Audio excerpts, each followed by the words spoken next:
Դատահոգեբանական փորձաքննությունների տիրույթը բավականին լայն հնարավորություն է ընձեռում հետազոտական առումով գնահատել իրավախախտների եւ հոգեբանական առանձնահատկությունները եւ հոգեվիճակը տարբեր իրավախախտումների ժամանակահատվածում։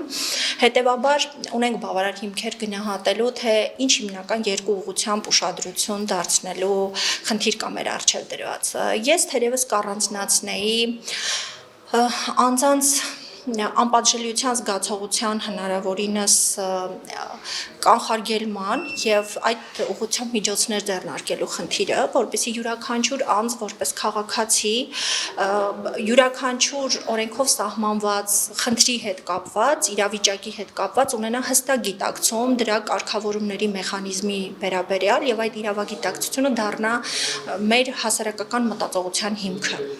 Եվ երկրորդը, որը թերևս ավելի կարևոր է, բայց դրա բացակայության շրջանակներում է միշտ առաջանում առաջինի խնդիրը, դա ներքին բարոյական գիտակցումն է տարբեր երևույթների հետ կապված մոտեցումների ամբողջության շրջանակներում եւ ըստ էության դա էապես անհամեմատելի ավելի կարևոր երևույթ է եւ այստեղ մենք թերևս շատ կարևոր խնդիրների ամբողջություն ունենք առանձնացնելու, որը վերաբերում է արժեհամակարգին մեր սոցիումում, մեր հանրությունում արժեհամակարգի շրջանակներում մարդկանց գնահատման չափանիշների, տարբեր երևույթների հանդեպ վերաբերմունքի առումով, որը ըստ էության հենց հանգեցնում է այն խնդրին, թե ինչն է կարելի, ինչը ոչ։ Եթե դիտարկենք այս կոնտեքստում, ապա բարոյական բարձր գիտակցման պարագայում իրավական չափորոշիչների կիրառման անհրաժեշտություն բնականաբար չենք ունենա։ Բայց որpիսի մենք կարողանանք հասարակական առավել մեծ տիրույթի շրջանակներում խնդիրը դիտարկել եւ չդնել այնպիսի բարձր խնդիրներ, որոնք ըստ էության գուցե իրատեսական չեն, գուցե ըստ էության շատ տևական տարիների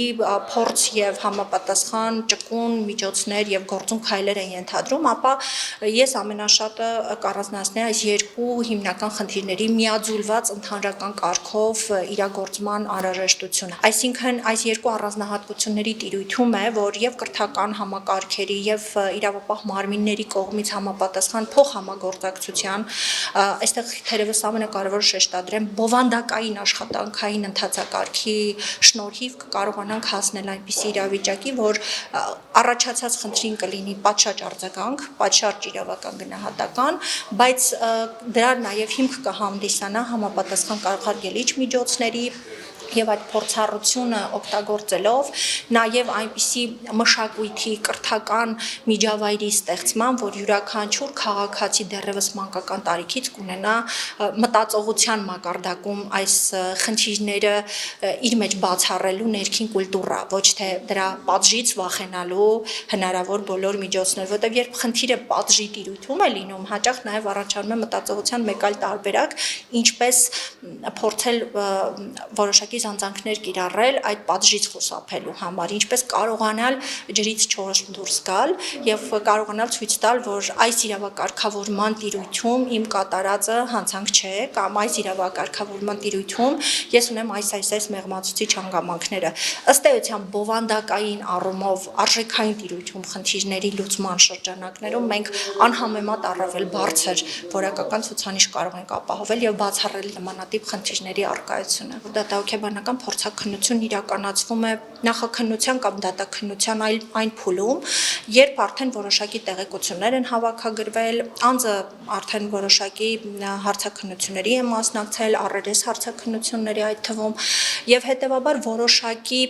փորձառություն տեղեկություններ հաղորդելու արդեն ձեռք է բերել, եւ եթե արդեն ներգրավված է նաեւ պաշտպան, եթե ինքը արդեն պրոցեսուալ առումով լիարժեք ձևավորել է իր համար ամբողջական պատկերը որպես իրավախախտում եւ իրավախախտման հետևանքներ, ապա բնականաբար այս առումով խոսքի բովանդակային տեսանկյունից մենք ունենում ենք որոշակի պատրաստվածություն, որը թերևս կարող է չլինել, եթե անձը շատ կանխամտածված հատուկ միջոցներով չի գնացել նման իրավախախտման։ Բայց փորձաքննության ամբողջ նպատակը հենց դա է, որ այս գործոնները եւս հաշվի առնելով մենք կարողանանք այս առանձնահատկությունները դուրս բերել։ Շատ հաճախ լինում է, որ կոնկրետ իրավիճակով պայմանավորված հուզական դրսևորումն է լինում առավել մեծ արտահայտ արտահայտվող ռեակցիան եւ այդ հուզական գործոնի ազդեցությամբ պայմանավորված էլ տեղի է ունենում իրադրությունը,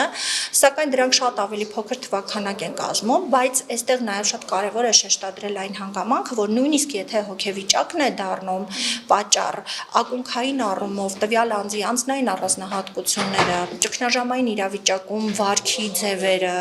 ինչպիսի ռեակցիաների են հակված, երբ տեղի է ունենում որոշակի ճգնաժամային իրավիճակ,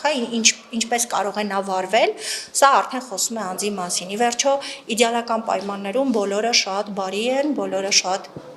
ներկայանալիության առումով ավելի բարձր ցուցանիշներ են դրսևորում, իհարկե բոլորը հարաբերականորեն են օգտագործում, բայց որոշակի ինտելեկտուալ ցենզ ունեցող մարդիկ գոնե թե գիտեն ինչպես կարողանան իրենց ներկայացնել։ Առավելապես խնդիրը ծագում է այն ժամանակ, երբ մենք ունենում ենք բարդ իրավիճակներ, անձի համար նախապես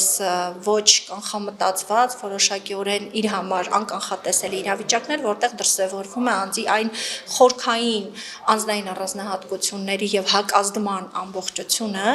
որը բնորոշ է հենց տվյալ անձին։ Մեր հանրապետությունում որքան էլ մենք շեշտադրում ենք երեխայասեր, երեխայակենտրոն մշակույթի ակտուալությունը, բայց այդ ակտուալությունը բնորոշիչ չէ միայն այն առումով, որ մենք ունենք դրա պակասը, որովհետեւ երեխայակենտրոն մոտեցումը ինքնին ենթադրում է երեխայի անձնային տարիքային առանձնահատկություններից ելնելով նրա իրական հոգեվիճակին ու պահանջմունքներին բնորոշ ծնողավարման հմտությունների ամբողջություն, որը շատ հաճախ չենք ունենում եւ ծնողի ինքնահաստատման տենդենսի արդյունքում երեխան ունենում է բավականին բարդ հոգեբանական կառուցվածք։ Երբ չկա այդ ներքին ձևավորված մոտեցումների ամբողջությունը, արտաքին որոշիչ գործոնները էական նշանակություն ունեն եւ այդ նույն անձինք, ովքեր որ գիտեն, որ տվյալ արարքի համար իրենք որևէ պատժի, որևէ սահմանափակման, որևէ տեսակ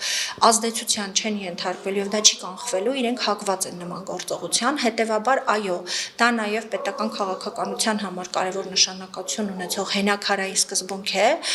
որի նկատմամբ անձանց հակազդման ռեակցիաները միշտ սկզբնական շրջանում լինում են ավելի բուռն, որովհետև իրենք սովոր են եւ դա սովոր միջավայր է, որ հնարավոր է, կարելի է, պետք է այսպես անել եւ ինչ որ յուրայինության զգացում է առաջանում այդ կոնտեքստում, մնացած բոլոր դեպքերում իհարկե, երբ թույլատրելիության սահմանները նեղանում են, անձը ավելի հակված է գնալ համապատասխան կարգի, կանոնների պահպանման եւ այլ նմանատիպ միջոցների։